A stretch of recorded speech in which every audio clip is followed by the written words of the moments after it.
Behind every bit of mom wisdom is a story of a real mom and real kids just trying to love each other well. Whether you're cozied up on the couch with a mug of coffee or out for a walk, you're welcome to join us as we share stories and laugh, learn, and grow together. It's the iMom Podcast. Welcome to this week's episode of the iMom Podcast. I'm Abby with Megan, Susan, and Chloe. And this week we're talking about something that probably affects all of us and our kids, the Sunday Scaries. And according to a LinkedIn survey, 80% of professionals say they experience the Sunday blues or the Sunday Scaries. I know that I get them. I got them as a kid. My kids get them. We'll be on our way to church on Sunday, and like one of them will say, "Oh, the weekend's over. We have to go back to school." I'm like, "It's 9:30 in the morning. The weekend's not over." Or I'll ask them to pack their backpack, and they groan, and then they're mopey for the rest of the night. So today I want to talk to you guys about the Sunday Scaries and like what they really point to and how we can help ourselves and our kids through them. So if people haven't heard of them before, they're just this like feeling of anxiety and kind of bummerness. I don't think that's a word, is it? Just being bummed. And it's not necessarily like that you're stressed in the moment, but it's stress over what's to come. So do you guys experience the Sunday Scaries or the Sunday blues? I used to a lot more than I do now. I think Chloe and I were talking about this earlier. I think having kids, maybe I just feel like I'm too busy to realize, that whatever. And sometimes I'm also like, okay, good, you're going back to school tomorrow. Yay. Yeah. So it's a little bit different than when I was single with no children and I lived for the weekend. Yeah. Chloe, what about you? Yeah, same. I think I love my job. And then also we have our small group on Sunday nights, and it's nice to it's another thing to look forward to. And it kind of, I think, gives us less time to get anxious about the week. We get home and it's like, okay, time to get into it. Susan?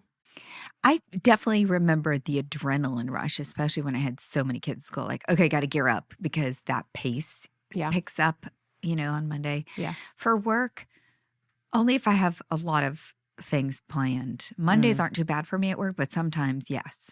I agree. I think it depends on what's happening on Monday. Yeah, I get Tuesday Scaries for our Tuesday meeting. Tuesdays. That's a great point. I think it depends on what you have going on Monday. Because if I look at my calendar and it doesn't look too bad, I'm like, okay, good way to ease into the week. Yeah. But if I look at my calendar on Monday and I'm like, oh my gosh, I have to do all of this tomorrow, it feels too fast of a ramp up. Yeah, Abby's not in this meeting that the three of us have on Tuesdays, but I wake up in the morning on Tuesdays, and hopefully I wake up early, and then I think, oh gosh, I got so much to do before that meeting. Well, and getting to work from home on Mondays, I know probably a lot of people that are listening don't necessarily do that, but I've found that has been a big help because at least I'm not fighting traffic. Like I'm not going to bed on Sunday or spending my Sunday evening going, okay, do I have gas in the car? Do I have my lunch packed and ready? It kind of helps you ease in a little bit. So, absolutely. So here's an interesting fact. Americans actually get it worse. A survey by Monster.com had similar results to the LinkedIn survey, with 76% of Americans experiencing the Sunday Scaries, but only 47% of people in other parts of the world. So almost twice as many. Why is that? That's what I was going to ask you. I feel like we have a FOMO culture here. Like, I don't know, like we constantly, maybe not FOMO is not the right word, but maybe like constant pleasure and enjoyment, maybe? Or is it our work pace is higher because you look at like European countries, they take a whole month off in the summer. Can you imagine taking a month off? Oh my gosh. Well, Chloe just got back from maternity leave. I can. It was great. Quiet, but it was painful for us, Chloe.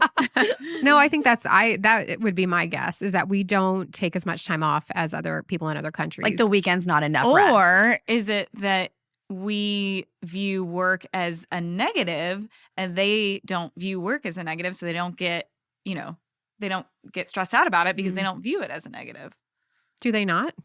I don't know. Some people. Well, they get that, in the Mediterranean, they get that big afternoon off. I mean, they work later, siesta. but they take siesta. Maybe it's a little bit more balance, a little bit more work-life balance. If that is the work structure different with weekends for them? Like a 3-day? Yeah. I don't know. But for a second there, people were going to 4-day work weeks. Yeah. But it doesn't really work. I don't know. So let's talk about some of the things that moms can do for themselves and their kids to ward off the Sunday blues. I'll give you guys some ideas and you chime in with your thoughts.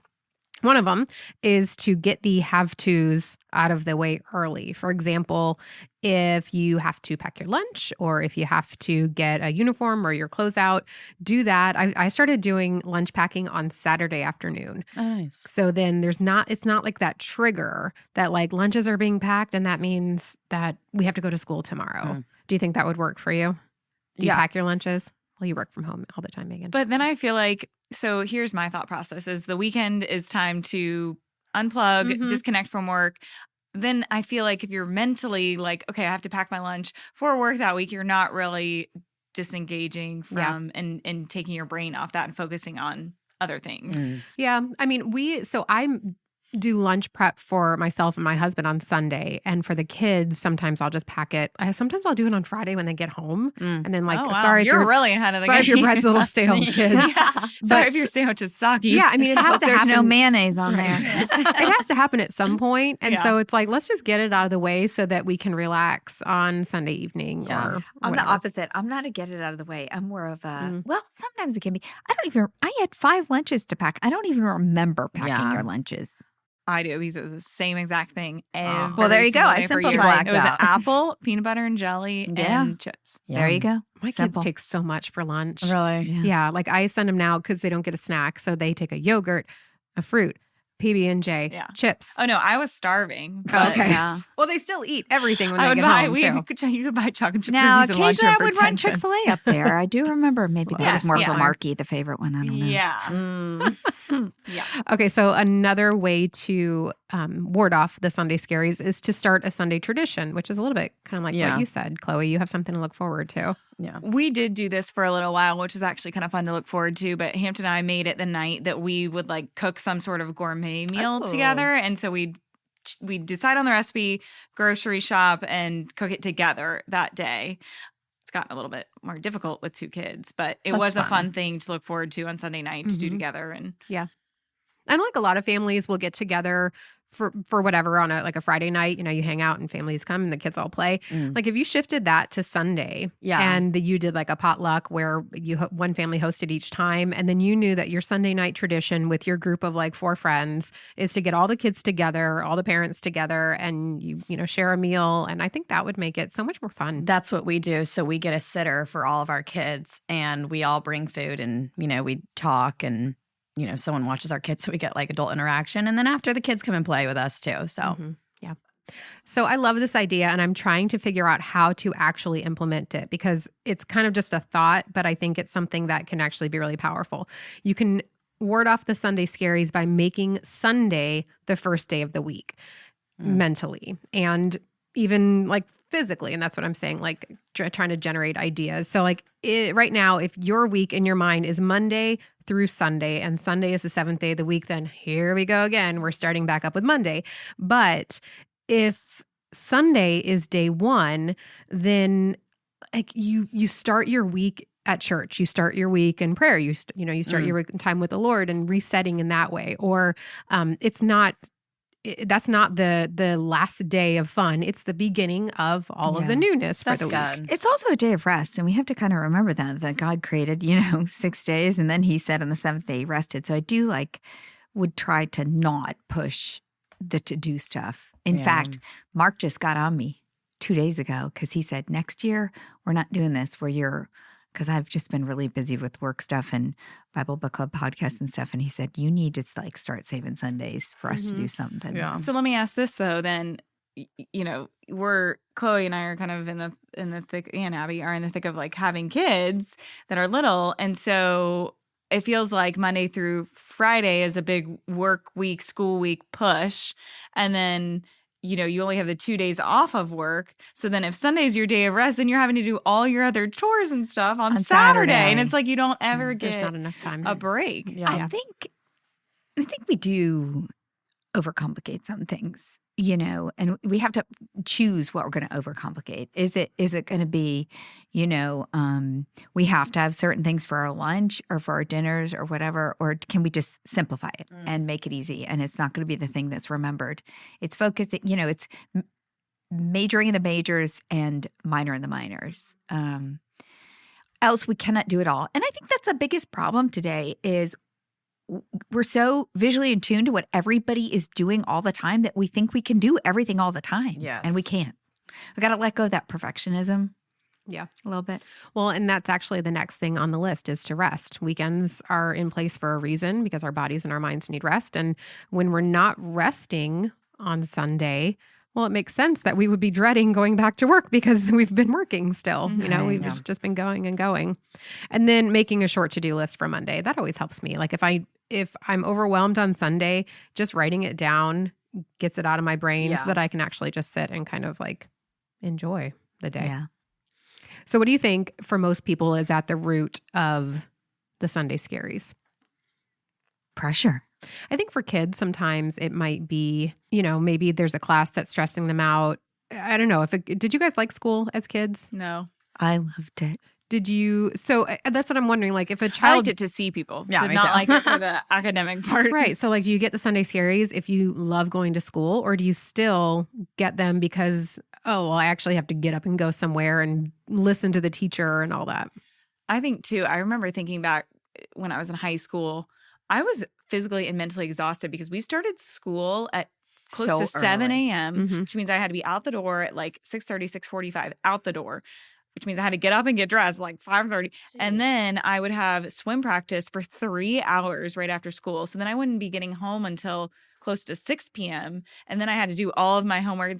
So I just remember being flat out exhausted and being like, I don't want to do this again every day. And then you come home and do homework Yeah, for that's hours. what I'm saying. It's So tough. it was a lot. I think exhaustion is at the root of most of the, like for adults. I think that we're just tired.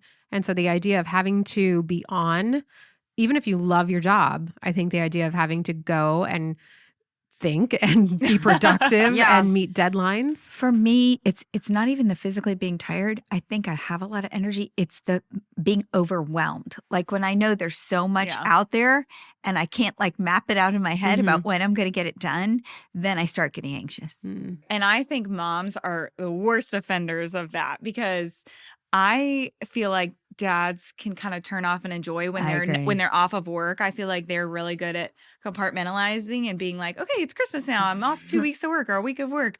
I'm really going to unplug.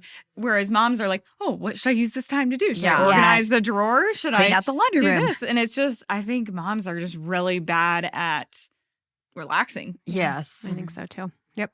I asked my son when I wrote this article that I'll link to in the show notes, I said, we talked about the Sunday Scaries. And I said, well, what would help you get over it? And this is my 12-year-old. And he said, don't be mean. And I was like, okay. But So they're sensing your pressure kind of maybe. Well, I think what they meant to meanness for him, and he kind of explained it. He's like, just don't talk about school. Like you're mean if you talk about school. I'm like, okay.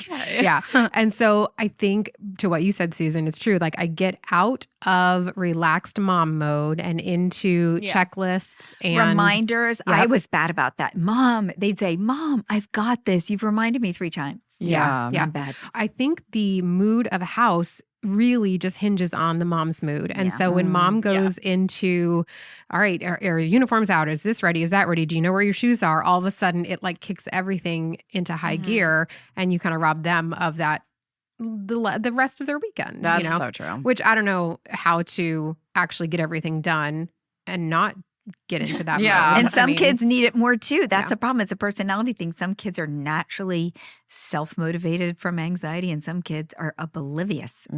Yeah. So big picture, we allow ourselves to be robbed of joy by not being in the present. And as much as I want to help my kids handle the blues that they might feel on a Sunday night, what I want more for them is to learn how to be present and not necessarily worry about what's coming tomorrow. So how do we help our kids find that balance between thinking ahead? Because that's important. We need to think ahead. And living in the future, which I think is what the Sunday Scaries, that's what it's caused by is being there instead of just thinking there. Like what's a good takeaway for a mom whose kid is doing that? How does she help him think about the future but not live in the future and get anxious about it? I think that's hard because I think a lot of adults are still trying to overcome that. So I don't have. For me personally, this is so funny because I love technology. So I have notes in my phone, but I also like to see some things on paper. It makes me feel like it's out of my brain to to write it down as a checklist and start checking things off. Even if I don't get through the whole list, I feel better knowing, okay, I've gained some ground. Yeah, we do our family meeting on Sunday too, which I think helps me kind of like, we've all kind of said it, but just like seeing it makes it feel less overwhelming. Like, okay, I've got, this many things I need to do this week. Let's spread it out over Monday through Friday. And then I feel a little bit relieved already. You could wait to listen to the iMom podcast until Sunday, and then the next episode comes out the next day. A little treat. For sure. I will say visual day timers for my kids were really helpful, especially when they start hitting that 5th grade level where they're getting lots of types of homework. Even though we are going digital, it's really good for them to map out, hey, you got a project due in 2 weeks. So when are you going to working on it? That's a great idea. All right, I'm going to link to the article in the show notes, and we'll also link to some habit trackers and some weekly planners that we have great printables of. So check them out in the show notes, and thanks for listening. Thanks for listening to the iMom podcast. iMom is the motherhood program of the nonprofit organization Family First. Along with our fatherhood program, All Pro Dad, we exist to help you love your family well. Subscribe to our daily email, the iMom Minute, by going to imom.com/subscribe and get tons of great ideas, insight, and inspiration. The iMom podcast is hosted by me, Abby Watts, along with Susan Merrill, Megan Tigner, and Chloe Blumenthal.